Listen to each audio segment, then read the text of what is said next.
असे मुलींवरती होणारे अत्याचार, तर त्याच्यामुळे भरपूर जण अशी मोर्चा काढत आहेत, सरकारकडे अपील करत आहेत की गुन्हेगार जे आहेत, जे नराधम आहेत, त्यांना फाशीची शिक्षा झाली पाहिजे.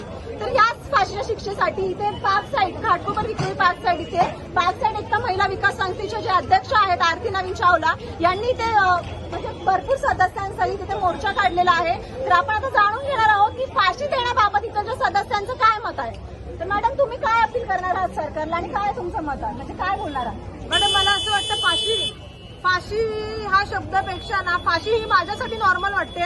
एखाद्याला फाशीला लटकवलं, त्याचा जीव गेला, बट ज्या त्या लहान लहान मुलींवरती अत्याचार झाले त्यांच्या वेदना कोणाला कळालंय का?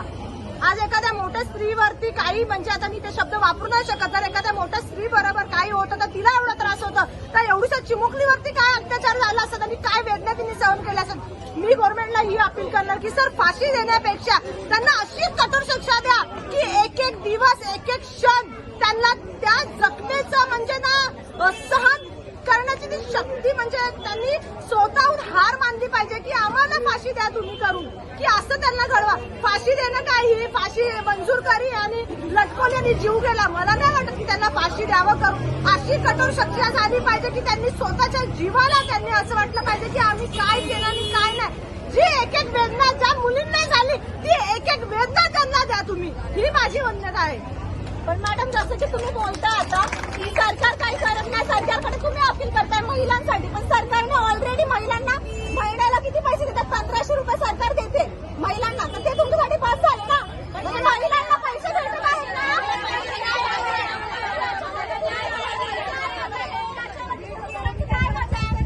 पैसे हवेत, सरकार पैसे देत आहे ना, मग तुम्हाला काय हवं त्याच्या व्यतिरिक्त अजून? मला असं वाटतं की मी पण एक महिला आहे. आज मी इथे काय अपोजिट बोलणार तर बाकीचे लोक मला बोलणार की तुम्ही पक्षाची बाजू घेता. आम्ही कोणत्या पक्षातून नाहीये, आम्ही याचं संस्था म्हणून काम करतो. मला असं वाटतं की 1500 रुपयावरती जो मुद्दा वाढवलाय ना आता बरेच लोकांनी, मला नाव नाही घ्यायचं, अरे तुम्हाला जबरदस्ती नाही केली 1500 रुपयासाठी, का घेताय? मग तुम्हाला नाही पाहिजे तर नका घेऊ ना. जर आज तुम्ही एका 1500 रुपयासाठी बाजूच्या आजूबाजूच्या बायकांना बोलता चल ग तिथे 1500 रुपये भेटतात, सोबत जाऊया आपण, मग तसं तुम्ही गाड्या बोलत चल ग आपण मंत्रालयात जाऊया आणि शिंदे साहेबांना भेटूया. साहेब, नको तुमचे 1500 रुपये, आम्हाला कायदा मजबूत करा आणि आमच्या मुलींसाठी सुरक्षा द्या. माणूस करता तरी तुम्ही त्याला बदनाम करता, माणूस नाही करत तरी तुम्ही त्याला बदनाम करता. ही माझी राय आहे पर्सनल, बाकी मला बाकीच्यांचं नाही माहिती.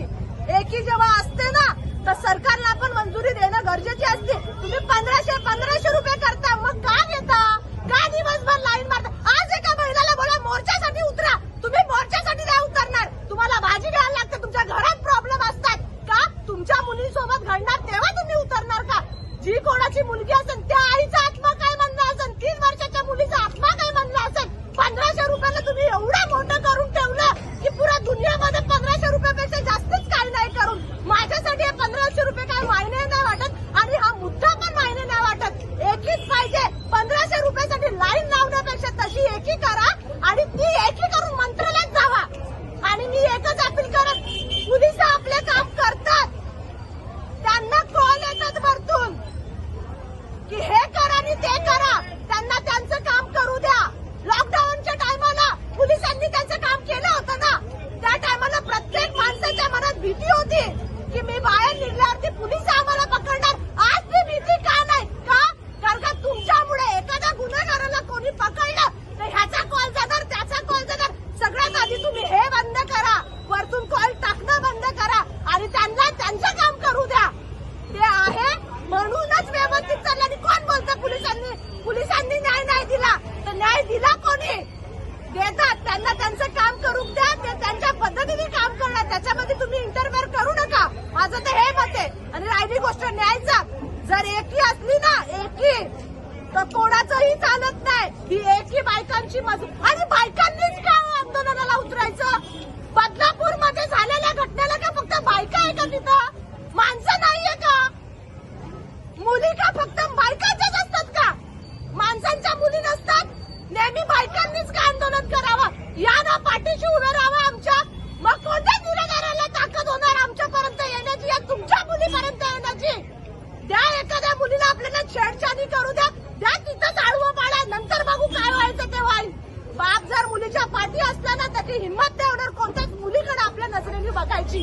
बायका काय सगळ्या बायकांनीच करायचं का? माणसं कुठे आहे? तुम्ही फक्त काम करतात म्हणून सर्व काय करत नाही. त्याच्यासाठी तुमचा पण भाग पाहिजे. एक बाईच्या पाठीमागं तुम्ही उभे राहिले तर त्या मुलीला तशीच हिंमत येते.